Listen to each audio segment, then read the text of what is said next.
It's 8 hours.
Baik, Assalamualaikum warahmatullahi wabarakatuh.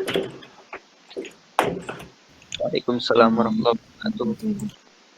Alhamdulillahirabbil alamin wassalatu wassalamu asrofil anbiya'i wal mursalin wa ala alihi washabihi ajmain. Amma ba'du.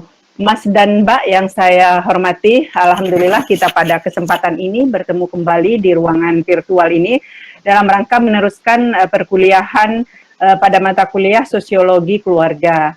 Nah, mengingat kita masih diminta untuk virtual gitu ya, walaupun kemarin sudah ada edaran boleh menggunakan secara luring gitu, tetapi masih dalam jumlah terbatas. Nah, saya pikir kita kalau jumlah terbatas seperti itu nanti ada yang di dalam kelas, ada yang di rumah, tapi di dalam kelas pun juga menggunakan laptop begini, saya pikir tidak efektif. Jadi saya meminta Anda untuk sementara kita menggunakan kelas virtual seperti ini. Dan silakan nanti kalau Anda mau ke kampus menggunakan WiFi kampus juga tidak masalah begitu ya. Toh juga kalau kita di kampus kita tetap menggunakan WiFi gitu ya, menggunakan virtual, jadi bukan kuliah seperti hibrid yang betul-betul misalnya ada kamera di mana dosennya tidak harus menghadap menghadap laptop seperti ini gitu.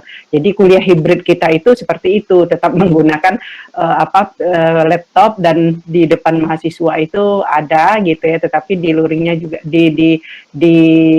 tapi tetap menggunakan virtual gitu loh. Saya pikir itu tidak begitu efektif ya, jadi mending kita seperti ini saja gitu. Nah, Mbak Mas kita wajib bersyukur karena kondisi di Yogyakarta sudah lumayan aman gitu ya, walaupun saat ini masih PPKM-nya level 4 gitu ya, tapi dibandingkan yang kemarin-kemarin memang jauh lebih aman gitu ya. Terlebih lagi vaksinnya sudah hampir selesai gitu ya di vaksin yang kedua, sehingga banyak di antara penduduk Yogyakarta itu terkena COVID, tapi alhamdulillah bisa diatasi dengan baik begitu ya. Tidak seperti waktu sebelum ditemukannya vaksin gitu. Nah, memang kondisi seperti ini agak-agak sulit ya, karena kemarin Bu Nap saja 1 minggu yang lalu drop sekali gitu. Cuma saya tidak mau dites gitu, saya takut gitu ya. Teman-teman di Pisum itu banyak sekali yang positif gitu. Makanya saya nggak isolasi mandiri saja gitu ya. Moga-moga hanya flu biasa, bukan flu yang dimaksud dengan flu COVID gitu. Karena kebetulan meskipun saya sudah sangat menjaga gitu, tetapi nggak tahu mungkin cuacanya ini membuat saya sempat ngedrop, dan betul-betul ngedrop gitu ya.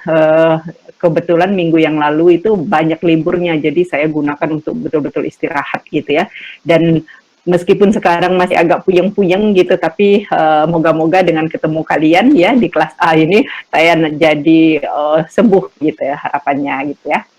Anda juga begitu, Anda ada kondisi sehat pastinya ya. Mbak, ini pertemuan kita yang kelima ya.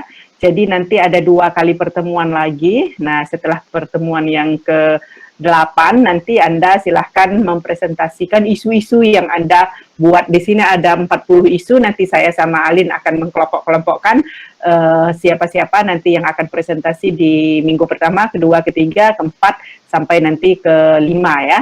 6-7-nya nanti saya ngisi gitu. Nah, itu jadi nanti silahkan Anda buat semaksimal bagus ya, semaksimal mungkin gitu ya, sehingga nanti layak untuk kita dengarkan bersama. Kemudian Anda explore diri Anda, explore isu-isu yang ada di lingkungan Anda. Terlebih lagi di era pandemi ini banyak sekali perubahan-perubahan yang terjadi ya, baik itu kultural gitu ya, ekonomi, dan budaya dan politik seperti itu. Jadi silahkan, saya pikir ini momen-momen yang sangat bagus bagi Anda untuk mengekspresikan diri dalam hal tulisan gitu ya. Karena yang namanya sosiologi itu adalah laboratoriumnya masyarakat. Jadi kalau masyarakat itu sedikit ada gerakan gitu ya, kita lah yang menjadi pesta di situ, tanda kutip ya. Karena apa? Karena itu ajang untuk ajang untuk menulis, ajang untuk mengekspresikan teori yang sudah kita peroleh seperti itu. Nah, Mas Mbak, saya di sini nanti akan memberikan pemahaman terkait dengan bagaimana sistem keturunan dan bagaimana sistem pemukiman ya. Jadi nanti ini kelihatannya sepele sekali ya kalau kalau orang sudah nikah gitu ya. Ya sudah nanti ikut gitu ya. Kadang-kadang tidak kita tahu sebenarnya ini kalau kalau dalam sosiologi atau dalam teori-teori gitu ya atau dalam tataran teoritis gitu ini sebenarnya apa gitu ya konsep dasarnya gitu ya. Seperti saya orang Lampung gitu ya. Begitu saya menikah saya harus ya Islam meminta untuk ikut dengan suami gitu kan ya. Tetapi saya tidak pernah tahu kalau ikut dengan suami itu kalau sistem pemukiman saya ini seperti ini apa gitu ya. Nah ini sudah kita lakukan bersama sebenarnya, tetapi kita belum mengetahui konsep-konsepnya secara teoritis. Nah sehubungan dengan itu Bu Nap nanti akan menjelaskan apa sebenarnya pemukiman-pemukiman. Nah setelah ini nanti Anda bisa menariknya ke dalam latar belakang keluarga Anda gitu ya. Kemudian mungkin melihat teman Anda gitu. Anda baru jagung manten kemarin misalnya. Terus sekarang nanti mau tinggal di mana gitu. Nah, Anda sudah langsung to the point. Oh, ini berarti pola pemukiman ini nih kata Bu Nap gitu ya. Oke, sekarang saya akan share screen ya. Mohon izin untuk share screen. Sebelum saya mulai, Alin ya, Dani Alin sudah saya jadikan host ya, co-host. Nanti silahkan bagi teman-teman yang belum bisa bergabung ya selama pembukaannya Bu Nap ini, nanti silahkan di-add gitu ya kalau seandainya mereka minta add. Karena kalau mereka minta add itu intinya mereka tidak menggunakan akun Uwin ya, Google Meet akun Uwin. Tapi kalau Anda menggunakan Google Meet akun Uwin itu secara otomatis akan masuk tanpa permisi-permisi begitu ya. Karena kita sama, saya juga menggunakan akun Uwin. Nah, mengapa harus menggunakan akun Uwin? Karena memang terrecord gitu ya. Saya tidak menggunakan e-learning tetapi akun daringnya UIN gitu. Jadi nanti mau tidak mau ini akan terrecord oleh bagian akademik kita gitu ya. Nah, di sini di layar saya ya ini ada 29 partisipan dari 49. Jadi nanti mungkin Alin banyak yang akan masuk gitu ya. Ya kita maklumi saja sebenarnya walaupun perjanjian kita ini jam 8 gitu ya. Tapi mungkin ada teman-teman kita yang masih di daerah-daerah agak kesulitan dalam mengikuti ya, karena pagi hari hujan juga gitu, belum lagi malas tidur ya, masih malas tidur, masih malas untuk mendengarkan ceramahnya Bu Nap gitu, bisa jadi seperti itu. Tapi saya yakin Anda semua orang-orang baik, jadi dan bertanggung jawab sehingga tidak akan melepaskan kontrak perkuliahan yang sudah kita buat kemarin seperti itu. Nah, saya mulai saja ya. Apakah Anda sudah semua melihat? Mas Mbak? Sudah ya. Ini adalah pengelompokan keturunan dan sistem pemukiman. Nah, sebenarnya Mbak Mas, kita kenal ini namanya budaya patrilineal ya. Jadi garis keturunan ayah. Nah, Anda pasti sudah tahu ini. Wah, itu garis keturunan ayah.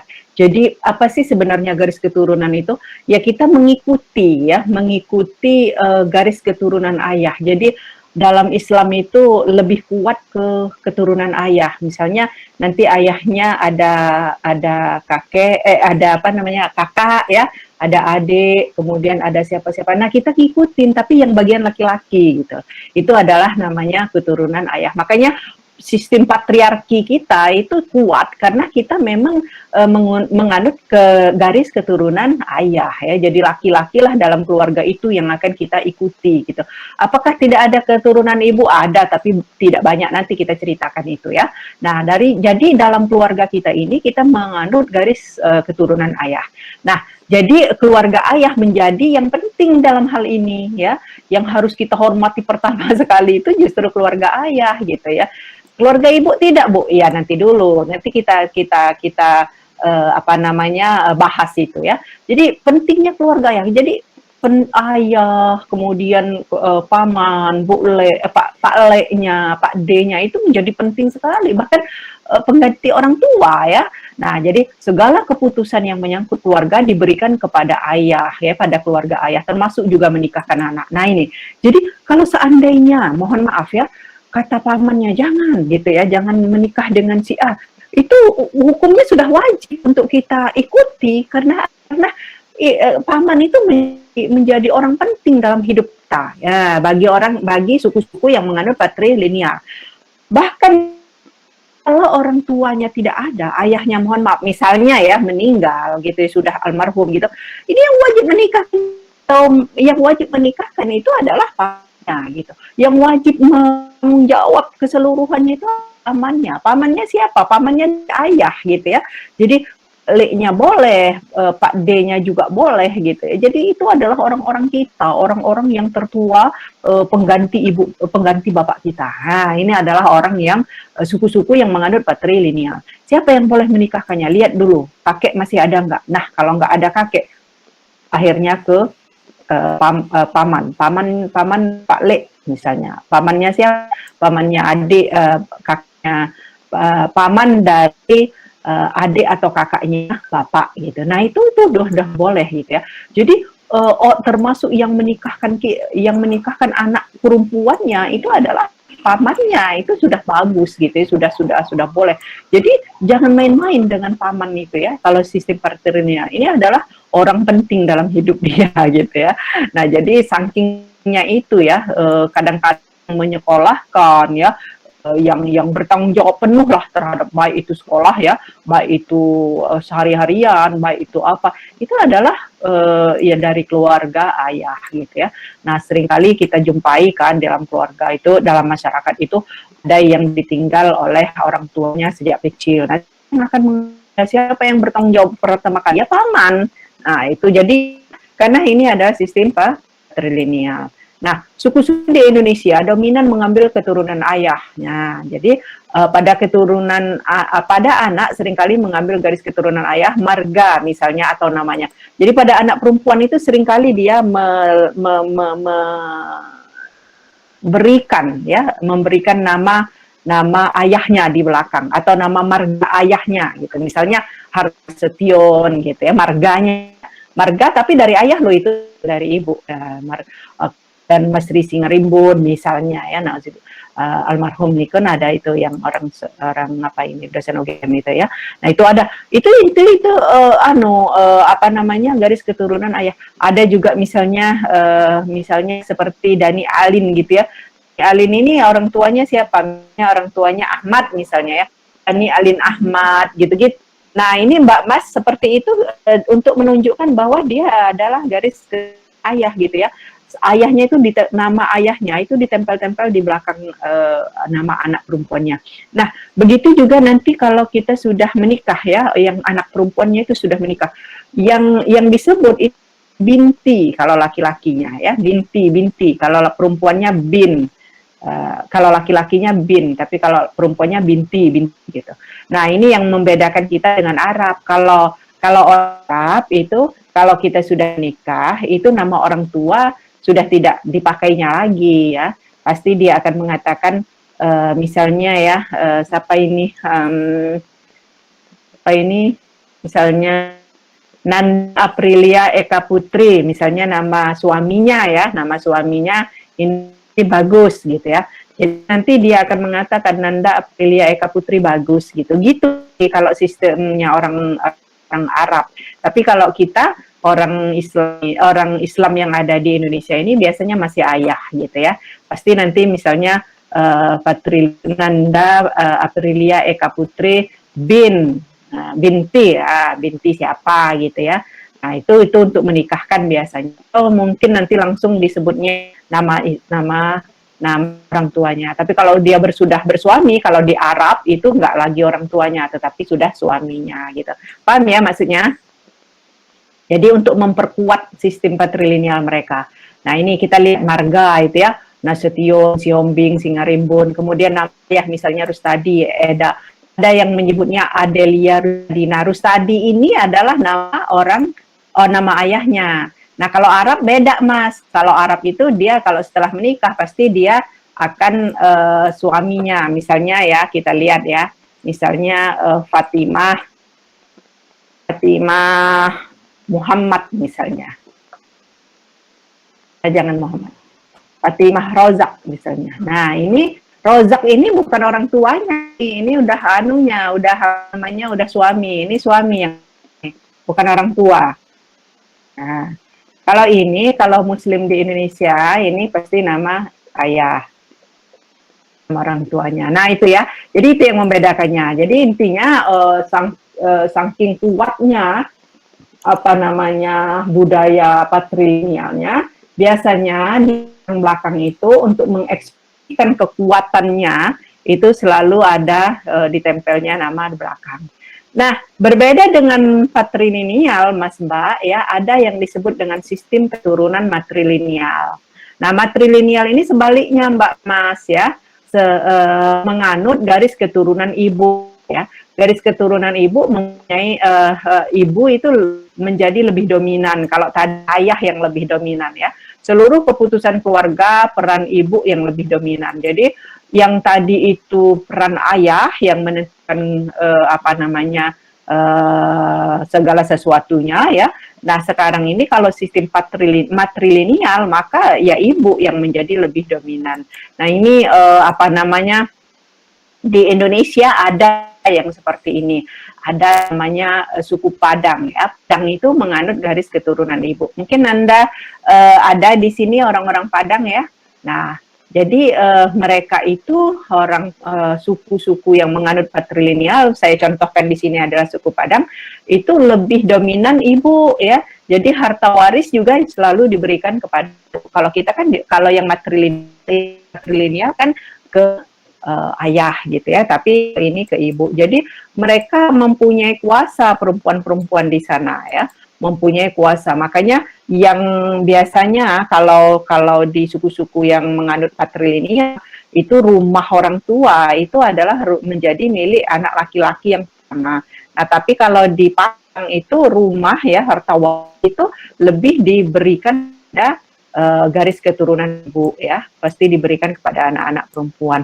Yang laki-lakinya tidak, makanya ada semacam budaya rantau ya. Jadi melekat budaya rantau itu suku Minang ya, suku Padang ya. Karena apa? Karena orang Padang itu laki-lakinya pasti akan merantau. Karena apa? Karena tidak dapat banyak dalam akses keluarga. Karena itu adalah yang diberikan kepada pihak perempuan seperti itu.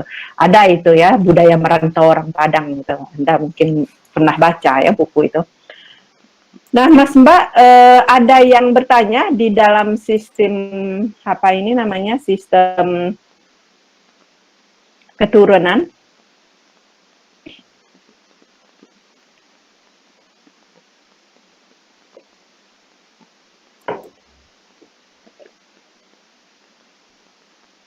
Halo? Bagaimana kalau di Jawa?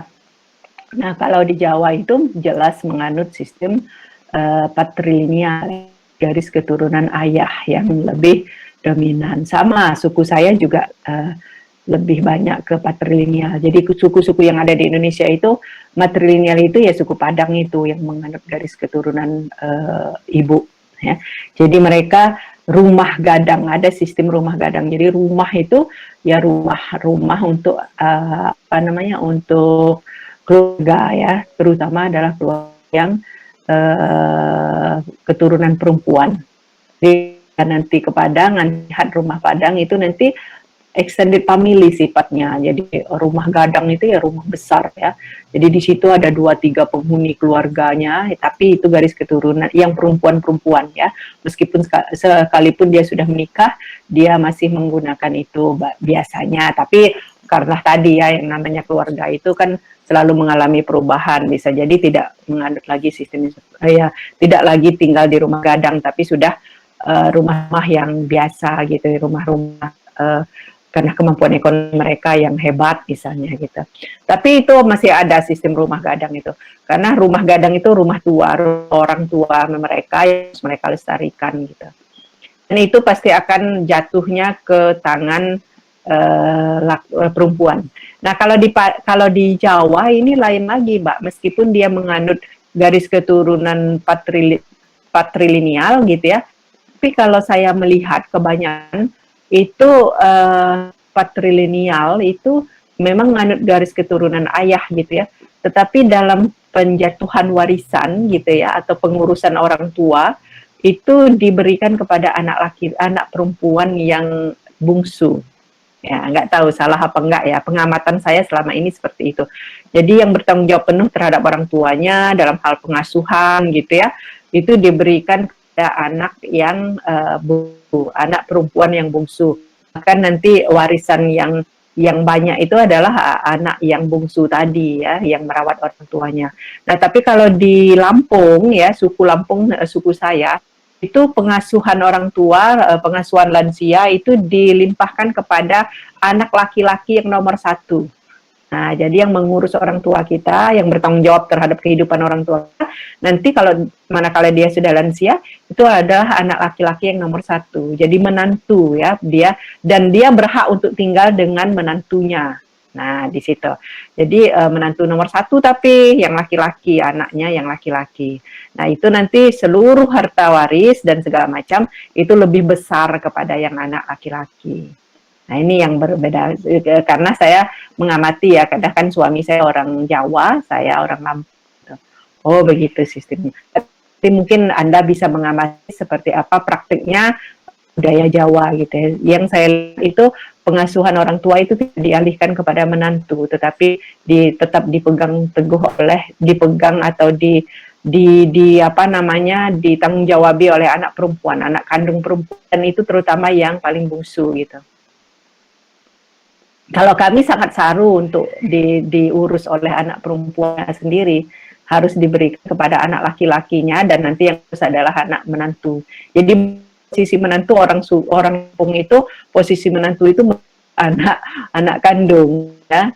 Saru bagi kami orang tua itu diberikan kepada anak mirul. Nah, sebutannya anak mirul. Nanti ada tulisan saya tentang mengangkat apa namanya tentang mirul. Ini baru saya submit di Sinta 2 ya.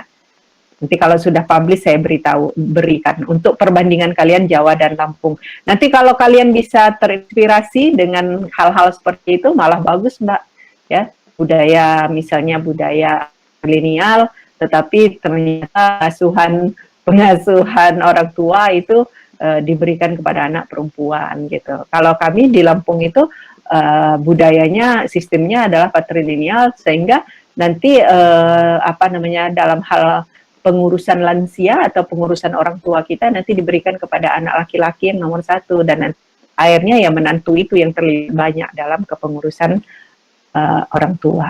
Jadi kita yang anak perempuannya bagaimana? Anak perempuannya nanti kan nikah dengan orang juga dan anak perempuannya itu akan mengurus mertuanya. Begitu kalau kami ya. Kalau orang Jawa lebih cenderung ke anak kandungnya kalau saya lihat. Oke, dari sini ada yang bertanya atau ada referensi lain?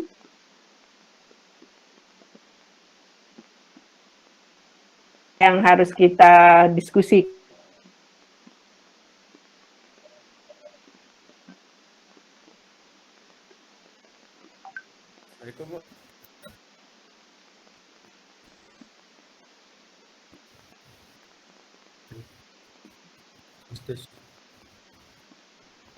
Suaranya belum kedengaran, Mas. Siapa ya tadi kok kayak ada yang ngobrol, ada yang mau.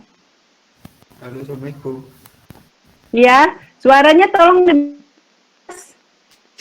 Oh, ya. Oke. Yang lain bisa dengar nggak?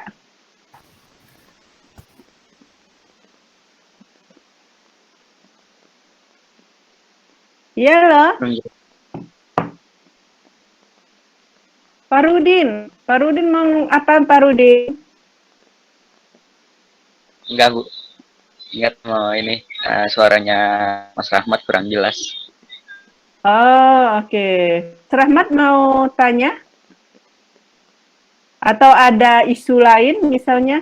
Anda sudah harus mulai jelas loh ini, harus sudah mulai oh iya atau oh iya gitu ya. Jadi selama ini kan kita tidak peduli ya terkait dengan itu gitu. Oh ternyata gitu gitu. Kalau tidak saya lanjut dulu ya, nanti silahkan kalau ada yang bertanya, silahkan ya. Jadi tidak harus selesai materinya. Halo, Bu. Ya, Udah kena.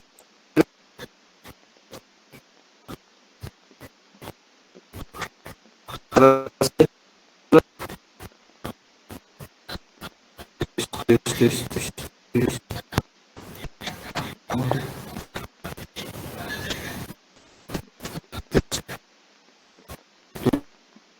loh,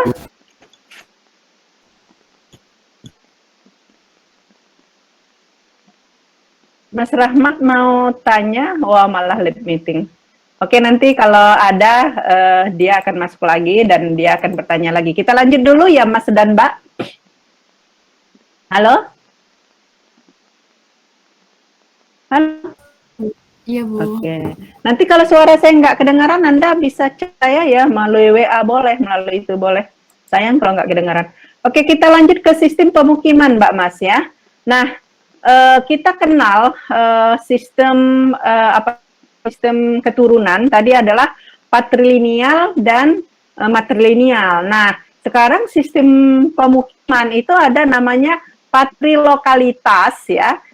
Apa itu patrilokalitas? Patrilokalitas itu adalah pasangan nikah tinggal dalam rumah tangga ayah si suami. Jadi dengan mertua suami ya, dengan mertua kita ya. Nah, ini adalah patrilokalitas. Jadi bila ada orang yang sudah menikah lalu dia tinggal dengan suami, dengan ayahnya si suami, itu adalah lokalitas.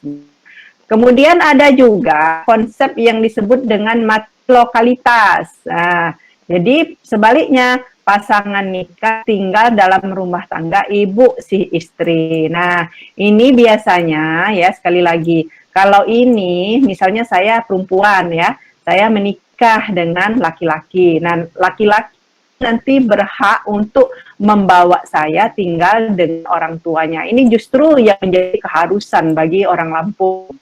Ya, jadi begitu menikah kita harus diam dulu di tempat mertua kita.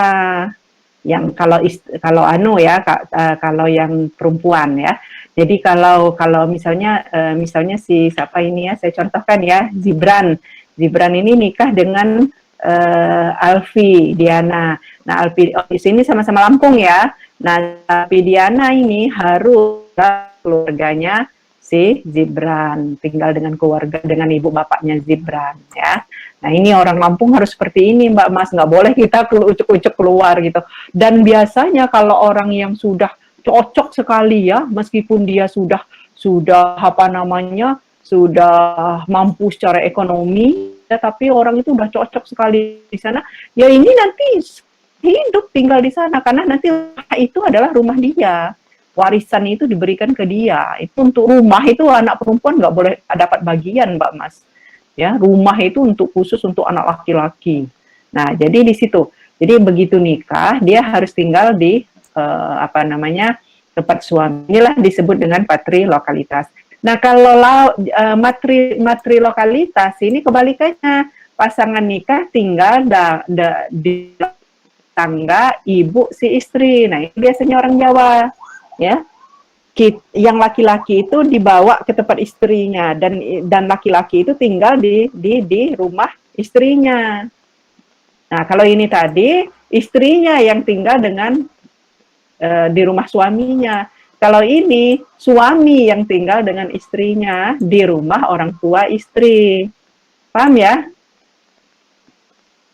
Paham beda ini antara matri sama lokal sama patri? Paham ya? Halo? Halo? Paham ya? Oke. Jadi biasanya kebanyakan kayak gitu, yang orang yang mungkin suku-suku lain juga seperti itu ya. Kemudian ada juga konsep apunku lokalitas. Apunku lokalitas ini adalah pasangan nikah tinggal dalam rumah tangga saudara laki-laki ibu si suami. Nah, artinya dengan paman, itu namanya apunku lokalitas. pasangan yang nikah dalam rumah tangga, tinggal dalam rumah tangga saudara laki-laki ibu si suami. Nah, jadi ibu itu punya saudara laki-laki, ya, maka dia tinggal suaminya. Misalnya si tadi siapa tadi yang nikah Zibran gitu. Zibran itu tinggal di sana, tinggal tempat pamannya ibu itu gitu ya. Nah, kemudian ada lagi yang disebut dengan bilokalitas. Nah, apa itu bilokalitas? Bilokalitas itu adalah pasangan nikah bergantian tinggal di antara kelompok kerabat si suami dan si istri. Ada itu Mas ya dalam pasangan itu. Nanti sebulan dia tinggal di sini, sebulan lagi dia tinggal di sana gitu ya. Di tempat cewek, di tempat cowok. Itu namanya bilokalitas. Boleh? Ya boleh aja kalau disepakati oleh dua pihak. Biasanya orang-orang yang seperti ini itu adalah orang-orang yang tidak menetap, Mbak Mas ya.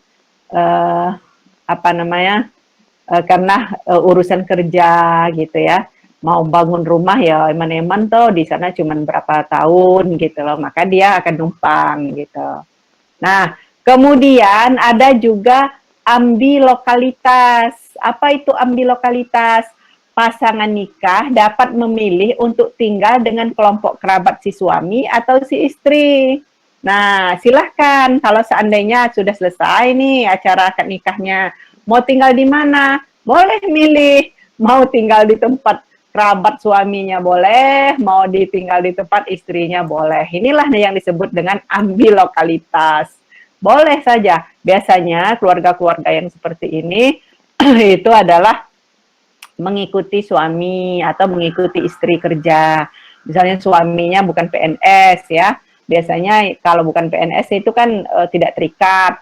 Nah, tapi kalau laki-lakinya, kalau perempuannya yang PNS itu salah. Kalau PNS itu kan biasanya laki-laki yang harus diikuti ya. Tapi kalau perempuannya yang PNS mau tidak mau laki-lakinya yang diikuti karena PNS itu boleh ngikut laki-laki ya. Kalau selama itu masih dia aktif dalam bekerja. Nah, tapi kalau swasta itu enggak apa-apa. Tinggal di mana saja boleh gitu ya. Nah, ini adalah ambilokalitas. Nah, biasanya orang-orang seperti ini itu sudah tadi ya nomaden ya. Artinya tidak menetap. Dia mau memilih di mana tinggal di tempat kerabat laki-laki boleh, boleh dengan istrinya juga boleh. Ini nyaris dengan bilokalitas hampir sama, tapi tadi ya ini kerabat suami dan istri ya pasangannya berganti. Ini bergantian. Kalau ini tidak bergantian Mas Mbak ambilokalitas ini seumur-umur bisa tinggalnya, tapi mereka disuruh memilih. Nah biasanya orang yang akan memilih di ambilokalitas ini pasti akan terikat karena dunia kerjanya. Nah, selanjutnya ini ada namanya natalokalitas. Apa itu? Suami dan istri tidak tinggal bersama, masing-masing tinggal di rumah tangga di mana masing-masing dilahirkan. Nah, ini adalah namanya natalokalitas. Jadi ayah si Zibran misalnya Zibran nikah dengan Tri, itu ya Tri tinggal tempat orang tuanya, Zibran tinggal tempat orang tuanya gitu loh. Karena apa? Biasanya ini tadi ya terikat oleh kerja masing-masing ya. LDR. Nah, nanti kalau mau ketemu biasanya ya menyesuaikan jam kerjanya, hari-hari libur gitu. Nah, pas mau libur ini nanti mau ketemunya juga tidak masalah Mbak Mas mau yang ambilokalitas boleh, bilokalitas boleh gitu ya. Nanti tergantung kesepakatan dua belah pihak ya yang mengalami LDR tadi ya. Long distance apa tadi. Nah, ini ya. Jadi long resolution distinction ya kalau nggak salah ya. Nah, itu ya. Jadi mau terserah mau yang mana gitu ya. Boleh.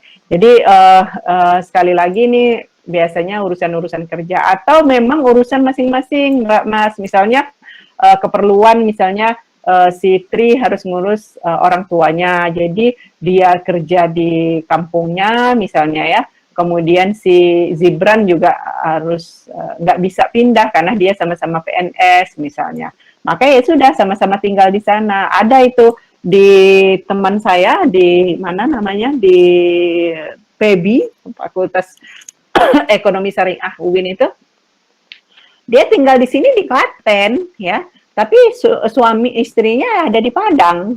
Karena apa? Sama-sama PNS mereka ya, di sana juga dosen, di sini juga dosen. Saya tanya, kenapa Mbak Mas kok nggak ke sana, kok nggak di yang dari sana kita ambil aja ke sini? Kan ada apa namanya aturan kalau istri itu harus ngikut suami gitu. Sudah bilang nggak bisa Bu Nat, karena di sana dia ngurus orang tuanya gitu, orang tuanya sedang sakit gitu. Jadi ya mereka ketemunya ya betul-betul apa di jam-jam biasa ya, di jam-jam libur, tidak kerja gitu. Ya nggak masalah, fine-fine aja, dan mereka punya anak 2 gitu ya. Jadi intinya harmonis juga seperti itu.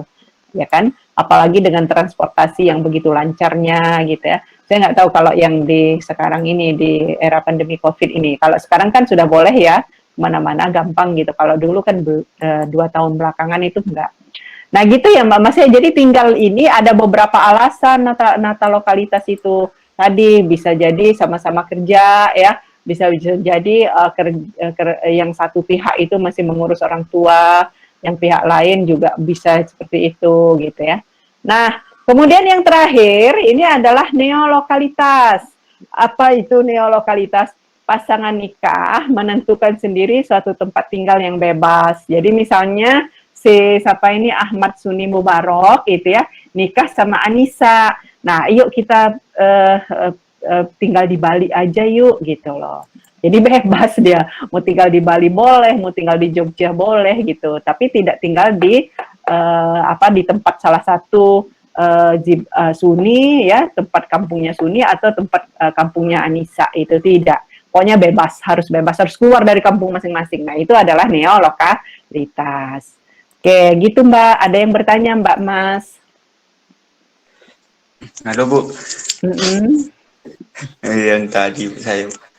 Iya. Ini Bu, Tadi sempat mental ya Rahmat ya. Sinyalnya ya. Nggak mungkin karena laptop saya bermasalah kali Bu, nggak tahu kenapa pindahin ke HP. Ini Bu, terkait yang itu orang tua tadi kan, yang ngasuh orang tua itu tadi itu kan ada matrilineal sama patrilineal gitu Bu. Tapi ada sebuah keunikan di suku Minangkabau yang khusus yang laki-laki nih Bu. Saya nggak tahu apa perempuan, tapi yang pernah saya alami itu laki-laki yang ketika orang tua yang laki-laki itu sakit-sakit, mulai sakit, udah tua, udah lansia, itu kemenakannya atau apanya? Ya kemenakannya itu datang jemput dia untuk diasuh. Itu apa namanya Bu? Kalau bahasa itu Bu? Untuk merawat gitu loh. Enggak, sebenarnya kalau suku Minang itu kan memang mereka kuat ya Mas Pak. Jadi ponakan ini dari pihak ibu. Ya, pihak ibu, ponakannya juga pihak ibu kan, yang mengasuh tadi dari keluarga ibunya kan. Iya Bu. Nah, inilah yang disebut dengan sistem matrilineal. Jadi seperti patrilineal, misalnya yang tidak bisa menikahkan, yang tidak bisa kita handle, kita limpahkan ke adik kita, kakak kita, nggak masalah, itu masih sistem patrilineal gitu. Nah, kalau di matrilineal juga seperti itu, ya. Tapi itu yang melakukan dari pihak keturunan ibu loh, bukan dari pihak keturunan ayah kan? Iya Bu, dari pihak keturunan ibu. Iya. Karena memang, tapi bukan ibunya yang merawat Bu, tapi kemenakannya yang merawat itu. Ya nggak masalah, siapapun boleh. Biasanya kalau tadi yang sama seperti patrilineal, nggak bisa dia, bisa dilimpahkan ke adiknya, bisa dilimpahkan ke kakaknya, tapi masih garis keturunan bapak kan. Nah kalau ini dilimpahkan ke ponaannya, ke adiknya boleh, ke siapanya boleh, tapi masih ngambil keturunan ibu gitu loh. Itu ya Rahmat ya, paham ya maksudnya? Jadi itu tidak dilimpahkan kepada pihak yang laki-laki, tetapi tetap dilimpahkan kepada perempuan. Soal siapa yang akan bisa mengasuhnya nanti, nggak masalah. Biasanya kalau dia tidak bisa mengasuh, dia akan bisa sewa orang malah, ya. Bisa disewa orang, dia nyewa orang, tapi yang membiayai, yang akan mengasuh itu kan perlu biaya. Nah, dia yang akan memberikan biayanya gitu.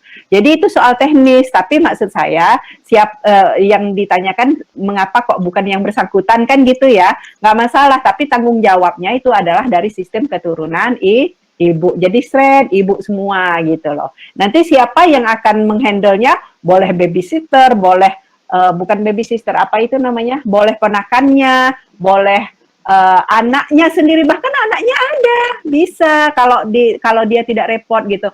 Bahkan saking tidak ada lagi pihak keluarga yang bisa mengasuhnya, itu diberikan kepada apa ini namanya orang-orang yang ngurus itu suster-suster itu. Ya suster itu ya.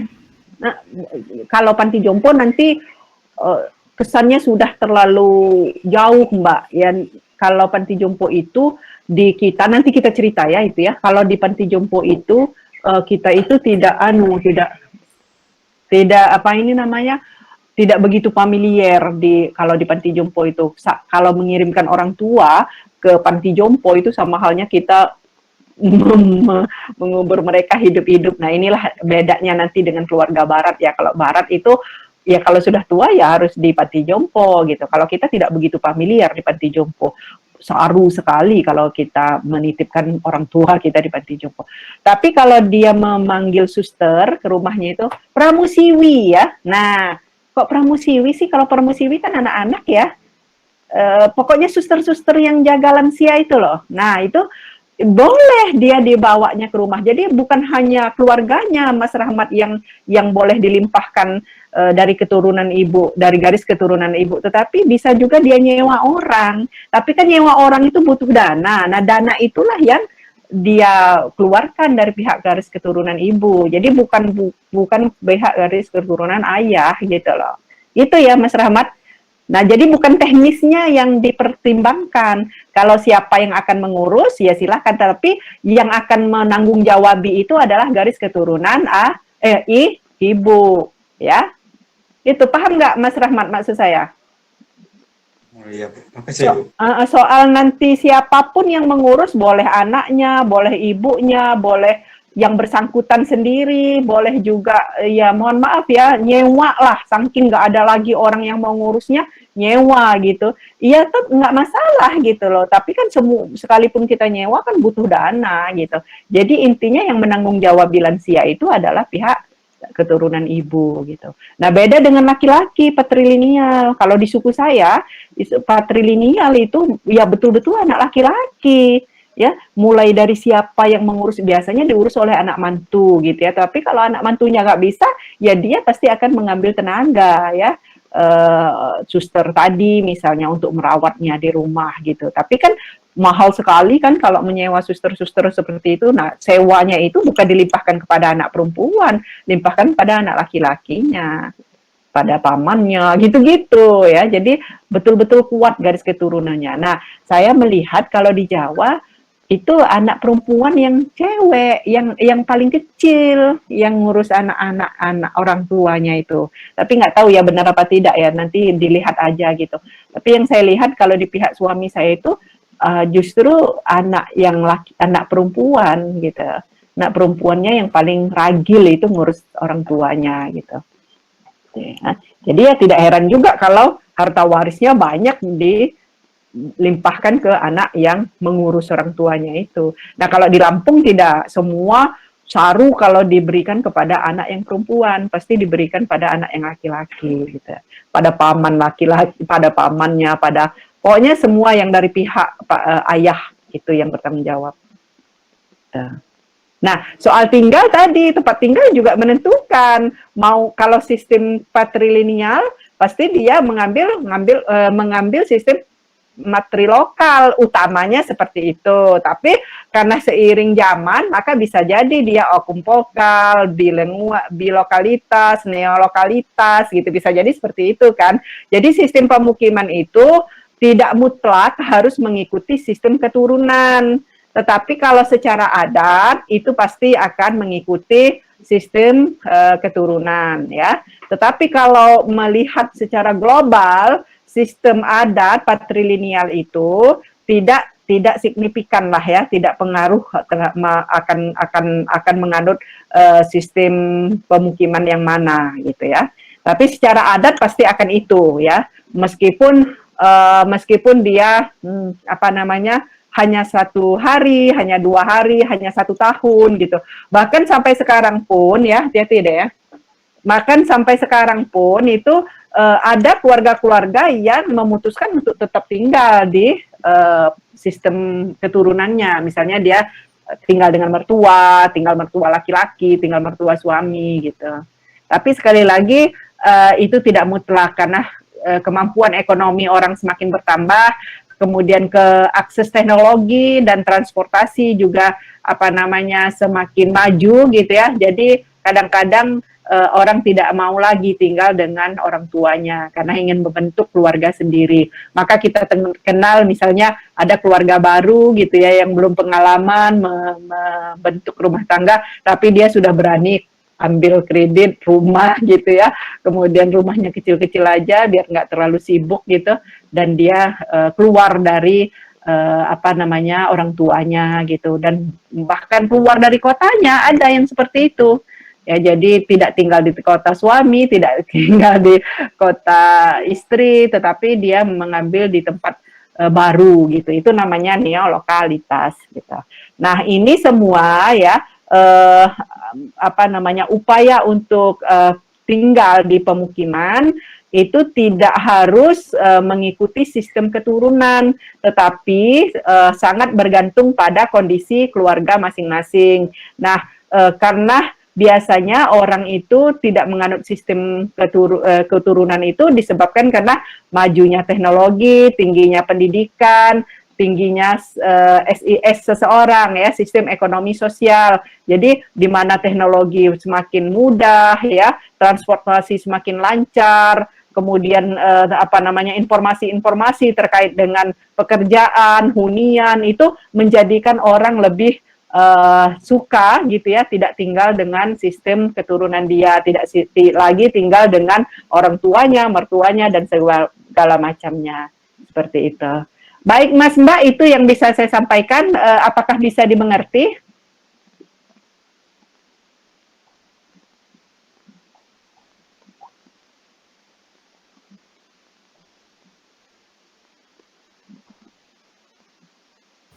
Bisa, Bu. Oke. Ada yang perlu ditanyakan? Sambil menunggu saya presensi dulu ya. Muhammad Faiz. Benar nggak sih ini? Kan ini proposal. Bukan itu. Sosiologi keluarga.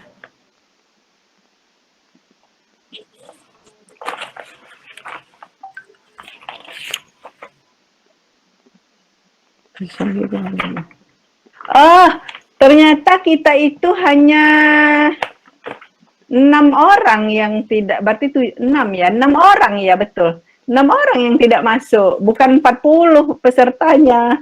Ini pesertanya 36, ya kan? Di sini 31, satunya kan saya ya. Jadi 30, hanya 6 orang yang belum masuk. Salah itu tadi yang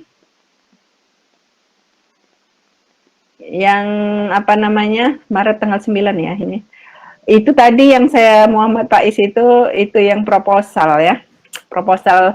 Soalnya saya kelas A-nya banyak sekali ya. Jadi kadang-kadang presensinya salah ambil. Berarti tadi saya mencontoh-contohkan nggak ada yang nggak ada yang ngepas ya. Pantesan diam semua ya. Padahal saya tadi mau nyolek-nyolek kalian loh.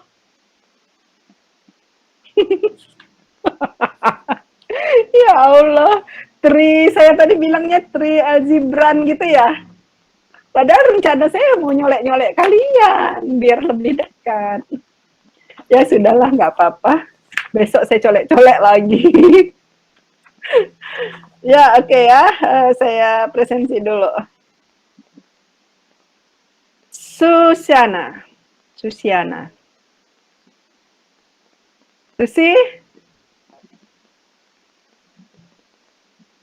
Dani bisa tolong saya dilihatkan di participants? Nggak Susi ada. sudah hadir. Kenapa Susi kok mau nggak hadir? Tahu, Susi ini udah 2 kali loh nggak hadir loh. Berarti 3 kali, 1 kali lagi sudah dia. Teguh ada. Waalaikumsalam. Umi. Ada, Bu.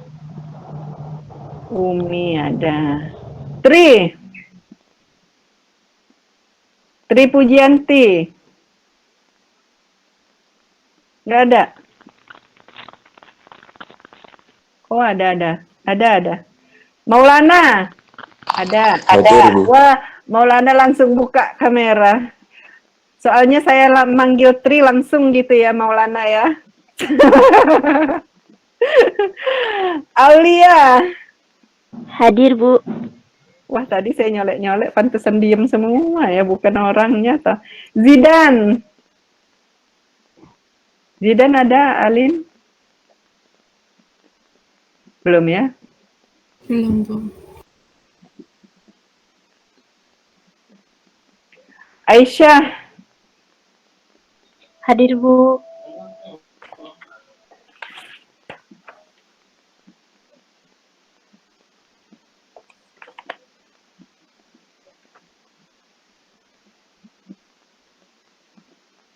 Umi.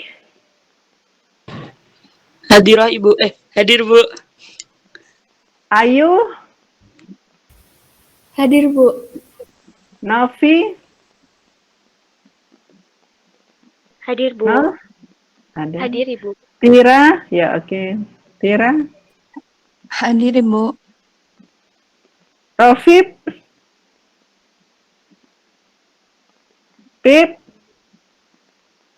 Rofib sekali loh nggak hadir. Hadir, Bu. Ini aja, Bu. Mana? Ada ya? Oh, ada. Rofib ninggalin ya? Jangan-jangan Rofib tidur. Lavita, kamu tidur, Pip ya? Oh, turu ya, Rofib ya. Lavita ada, Pip? Ada nggak, Lin? Nggak ada ya? Enggak.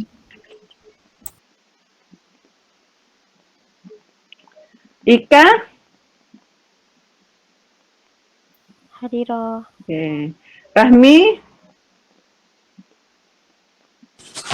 Hadir, Bu. Oke. Alfi? Enggak ada, Bu. Kemarin Alfi juga nggak ada loh ini. Udah 2 loh. Rahmat ada. Rahmat tanya tadi kan. Saya nggak hadirnya berapa, Bu? Kamu hadir ini. Kemarin konfirmasi. Harusnya kamu yang kedua. Tapi ini kamu konfirmasi. Oh, enggak, dia ngepip. Rahmat, kamu 1. Iya kan? Yang pertama ya, Bu? Yang nomor 2, yang nomor 2. Ah, kebalik kali, Bu. Nomor 1 ada. Hah? Terus nomor 2, yang pertemuan kedua. Kebalik itu, Bu. Saya nggak masuk yang pertama, Bu, karena saya masih di kampung kemarin itu. Tapi di sini 2 ya, Mat? Kebalik, Bu. Kebalik ya? Saya bisa. Iya, Bu. Harusnya yang nggak masuk yang pertama. Karena yang pertama saya masih di kampung, Bu. Nggak ada sinyal. Oke. Saya masukkan yang kedua ya. Yang pertama ya. Kok bisa 1 ya di sini?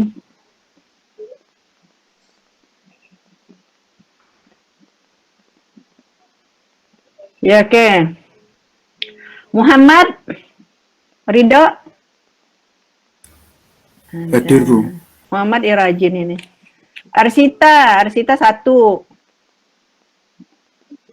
Hadir, Arsita Bu. yang kedua kan? Yang nggak masuk. Yang pertama toh, Bu? Kayak yang kedua masuk ya? Oh. Yang pertama masuk tapi telat terus konfirmasi di WA itu. Jadi masuk ini. Iya, masuk. Kok di sini tulisannya 1 ya? Yang kedua ya. Dita. Ada, Bu. Dita rajin. Farudin. Hanif juga rajin. Hana ya rajin. Puspo ya rajin. Ada pernah nggak masuk tapi konfirmasi dia. Ahmad Bagas. Nah, Ahmad Bagas juga nggak masuk nih. Pernah, nomor 1 ya? Nomor 2, Bu. Kan nomor 2. Yang tadi itu sebenarnya nomor 2. Masuk, tapi karena sinyalnya susah, jadi pas dipanggil nggak ada, Bu. Sekarang ada? Sekarang Ahmad Bagas nggak ada. Tapi tadi masuk? Kurang tahu juga, Bu.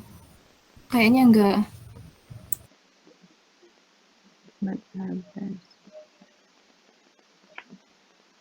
Eni?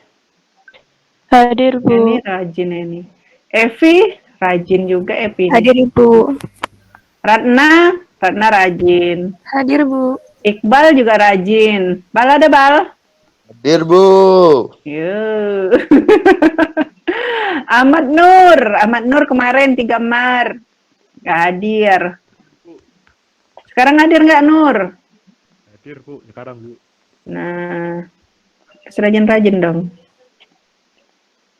Permata rajin. Hari ini ada nggak? Oh, rajin juga. Ita ya rajin. Hadir, Bu. Dani nomor 1 terus hadir.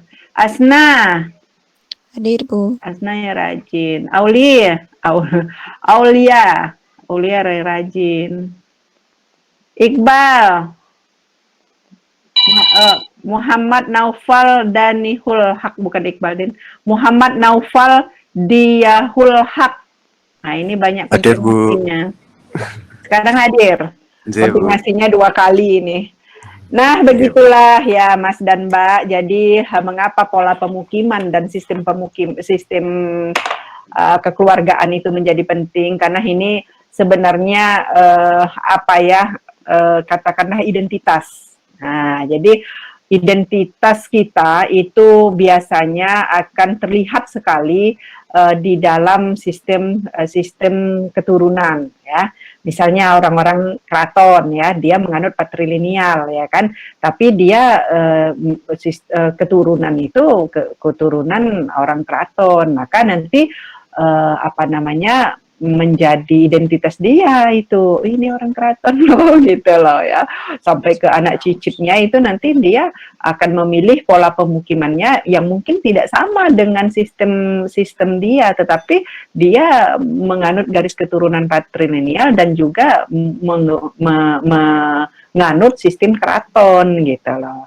Nah, seperti juga kalau budaya pondok anak kiai itu kan jelas sekali, meskipun dia patrilineal ya, tapi dia patrilinealnya lebih kuat lagi Mbak Mas kalau di pondok-pondok itu ya. Dia keturunan Gus, misalnya itu jelas banget ya, Anda pasti tahulah itu. Dan biasanya dia nanti sistem pemukimannya juga tidak akan jauh-jauh kalau yang sistem pondok itu, karena dia punya garis keturunan itu ya, dan dia harus menghidupkan pondoknya gitu. Tapi kalau seperti saya ini bukan keturunan Gus ya, seperti Rahmat, kamu keturunan siapa Rahmat? Kamu orang orang Minang, dari intonasimu jelas itu orang Minang. Sama-sama orang Sumatera kita. Tapi saya orang Lampung ya. Ya kalau dia, kamu Minang toh? Siapa tadi Rahmat? Iya, Bu. Kamu orang Minang, saya orang Lampung, tapi kami Sumatera ya. Jadi kalau itu, kalau apa namanya, kalau seperti saya itu bukan keturunan siapa-siapa, keturunan orang biasa, tapi saya menganut sistem keturunan sistem patriarki ya. Nah, sistem patriarki ini nganut keturunan ayah. Jadi saudara-saudara saya yang kuat itu adalah saudara-saudara ayah gitu. Apakah saudara-saudara ibu saya tidak kuat, tapi kami lebih cenderungnya ke ayah. Jadi kalau ada sistem kunjungan keluarga gitu ya, yang pertama sekali itu pasti dari keluarga ayah dulu. Setelahnya baru nanti ke keluarga ibu. Itu pun kalau ada waktu. Kalau enggak ya sudah, enggak wajib amat ya. Gitu ya. Jadi tapi intinya keturunan ayah itu sangat wajib untuk dikunjungi gitu. Begitu juga nanti kalau ada acara-acara gitu ya, pernikahan gitu, harus keturunan ibu itu ya agak kuat, nggak begitu kuat lah ya, agak longgar gitu. Seperti itu, Mas Mbak.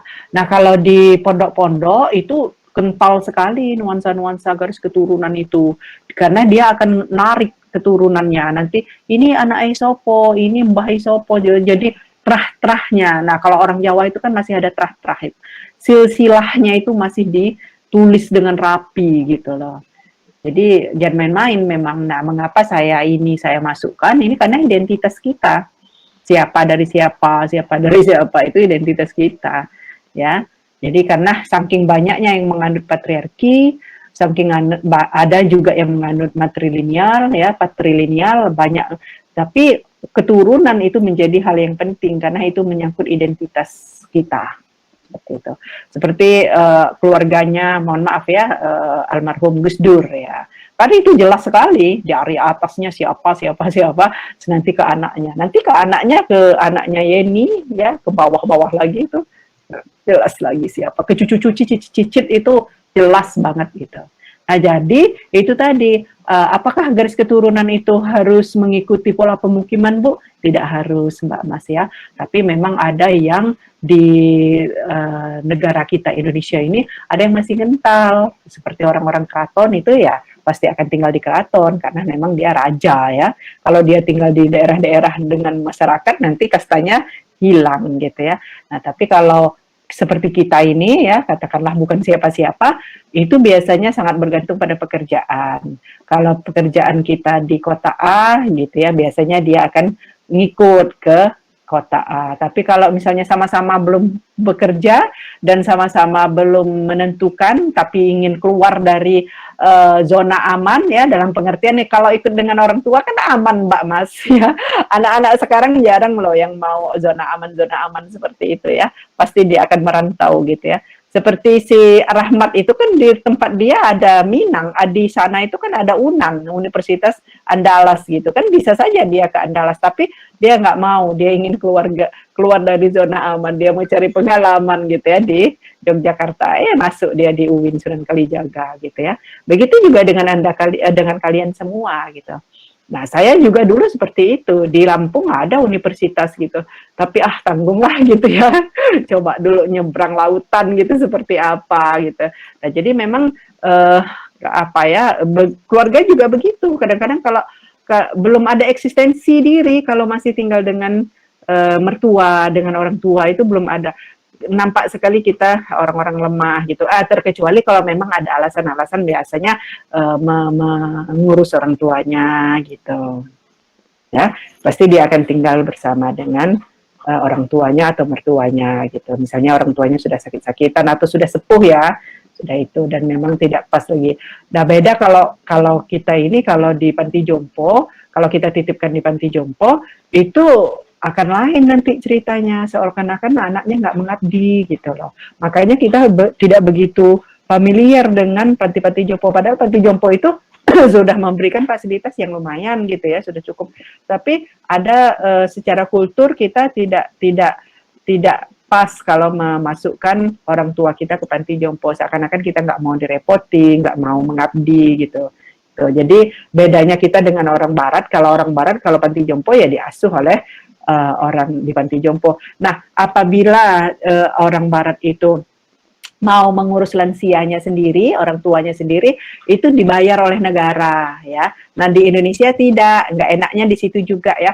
Ini nanti hubungannya dengan negara ya. Jadi kalau di Barat itu kalau lansianya tidak dititipkan ke panti jompo, maka didata siapa yang akan mengurusnya ini. Nah mengurusnya itu sekalipun anak kandungnya itu akan digaji oleh negara. Nah kalau kita di Indonesia serba sulit ya, kalau kita titipkan dia ke panti jompo nggak kayak semacam ada kena sanksi sosial ya karena tidak etis tadi, tapi kalau dia dimasukkan ke rumah kita maka nanti tidak ada orang yang mengurusnya ya, kalaupun ada yang mengurusnya ya tidak dibayar oleh negara sehingga ya jadi beban. Makanya kalau di Barat itu lansia itu tidak jadi beban negara, tidak jadi beban keluarga karena negara bermain. Tapi kalau di Indonesia lansia banyak yang menjadi beban karena itu diarahkan ke yang bersangkutan saja.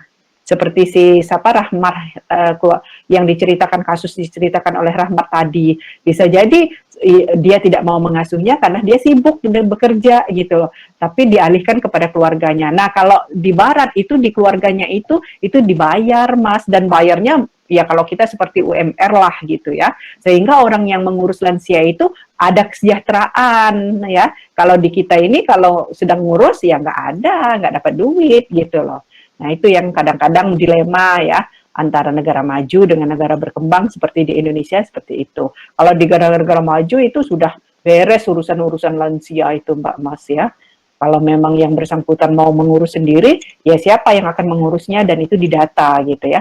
Dia ada gajinya gitu. Tapi kalau tidak ya kirim ke panti jompo gitu. Begitulah Mas Mbak ya. Apakah negara Indonesia tidak memfasilitasi orang-orang lansia? Memfasilitasi. Negara memfasilitasi, tapi kultur kita masih kuat. Kultur kita menganggap bahwa orang tua yang dititipkan panti jompo itu sama dengan membuang orang tua. Nah, kultur itulah yang melekat. Kalau di Barat mereka rasional, ya, tidak ada yang sistem kultur yang seperti itu. Nah, itu yang ingin saya sampaikan hari ini, dan saya yakin Anda sudah paham semua. Sehubungan dengan itu, kalau tidak ada lagi hal-hal yang perlu kita diskusikan, maka perkuliahan kita ini kita akan tutup. Tadi Rahmat ada pertanyaan lagi? Kok raise hand tadi? Oh itu Bu, bisa nggak kita bikin sebuah statement atau opini? Sistem kekeluargaan itu dipengaruhi oleh sistem adat istiadat yang ada. Iya, sistem kekeluargaan itu karena begini Mbak Mas ya. Jadi sistem kekeluargaan itu pasti akan kaitannya dengan adat istiadat itu ya, pasti karena itu yang menciptakan masyarakatnya sendiri kan, itu bukan diciptakan oleh negara ya. Jadi kalau kita sudah menganut sistem patriarki, maka kita ya sistem patriarki ini kan secara teoritis saja yang mengangkat sistem patriarki gitu-gitu kan ya. Jadi mau tidak mau di mana masyarakat itu pasti akan berkaitan dengan adat istiadat. Adat itu kan apa yang menjadi kebiasaan kita lama-lama sudah mendarah daging, maka itu menjadi adat istiadat, kultur masyarakat yang melekat. Jadi kalau kita mengatakan ada pola pemukiman, sistem patriarki, itu adalah adat istiadat gitu ya. Nah, bagaimana kalau dengan di Barat? Apakah ini berlaku? Kalau di Barat itu sistem mereka jelas ya, sistem patrilineal, tapi mereka jelas sangat rasional. Dia tidak menggantungkan satu sama lain ya. Jadi patriarki itu sebuah sistem yang melekat di seluruh dunia. Tetapi sekali lagi kalau sistem patriarki kita ya di negara kita ya kuasanya laki-laki ya, karena kita punya sistem adat ya patrilineal tadi ya. Paham ya maksudnya ya? Rahmat? Paham Bu, paham. Nah, sekarang Anda untuk tugas, Anda cek apa yang dari, maksud saya begini ya, dari materi-materi kita ini kan membuka mata kita, oh iya ya, begini. Anda, jadi nanti pembahasan Anda itu tidak jauh-jauh dari lingkungan Anda, gitu ya. Sehingga mungkin Anda justru memperkenalkan kepada kita, oh iya, ternyata ada tuh di sana. Seperti saya konsep Mirul ya, saya mengangkat anak perempuan bagi orang Lampung itu disebutnya mirul. Mengapa mirul? Kenapa kok bukan anak gitu ya? Karena apa? Karena dia setelah menikah itu nanti tidak ada tanggung jawabnya kepada keluarga dia. Pasti dia nanti akan bertanggung jawab pada keluarga suaminya. Makanya kata saya tadi bahwa pengasuhan lansia, orang tua itu nanti akan dilimpahkan kepada anak laki-laki. Ya, jadi anak perempuan di keluarga di adat Lampung itu disebut anak mirul. Nah, ini yang tidak dikenal orang. Apa dampak dari sebutan itu? Negatif, positif. Nah, saya bongkar itu, saya tunjukkan. Ya, dengan adanya anak mirul seperti ini, memang kami tidak punya kuasa kepada pengasuhan orang tua, kepada harta waris yang berlimpah itu tidak kuasa gitu. Tapi masih ada kisi-kisi muslimnya ya. Perempuan itu masih dapat gitu. Yang tidak dapat itu adalah warisan dari rumah saja. Lain-lain dapat gitu. Tapi saya juga tunjukkan sisi negatifnya gitu ya, bahwa dengan mirul seperti ini ya kami mohon maaf, kami dirugikan gitu loh. Nah, seperti itulah ya. Budaya itu masih kuat sekali, Mas Rahmat. Budaya itu masih kuat sekali. Jadi mau kita kan, makanya kita kesetaraan nanti kita belajar tentang kesetaraan gender. Kesetaraan gender itu nggak berlaku di kita, masih sangat jauh. Karena apapun bentuknya, budaya kita masih membelenggu. Ya, mau kita ngomong apapun, mau berjuang apapun, ya budaya patriarkinya kita masih kental gitu ya. Perempuan itu masih di bawah dominannya laki-laki seperti itu. Nah, mengapa ya? Karena dari adat ini, dari pola keturunan ini dibentuk, akar permasalahannya dari pola keturunan ini gitu ya. Bahkan dalam pemukiman pun juga sudah diaturnya di sini. Tapi sekali lagi pola pemukimannya tidak hanya 2 itu saja, tetapi lebih banyak ya, lebih bervariatif sehingga pasangan-pasangan muda nanti berhak untuk menentukan kemana sebenarnya keinginan mereka untuk bermukim gitu. Seperti itu ya, Mas Mbak. Kalau tidak ada yang perlu kita diskusikan lagi, maka Bu Nap cukupkan sampai di sini. Semoga minggu depan kita masih bertemu dalam keadaan sehat walafiat. Sampaikan salam hangat saya untuk keluarga Anda. Terima kasih. Assalamualaikum warahmatullahi wabarakatuh. Waalaikumsalam warahmatullahi wabarakatuh. Sama-sama. Mohon izin Bu Nap tutup.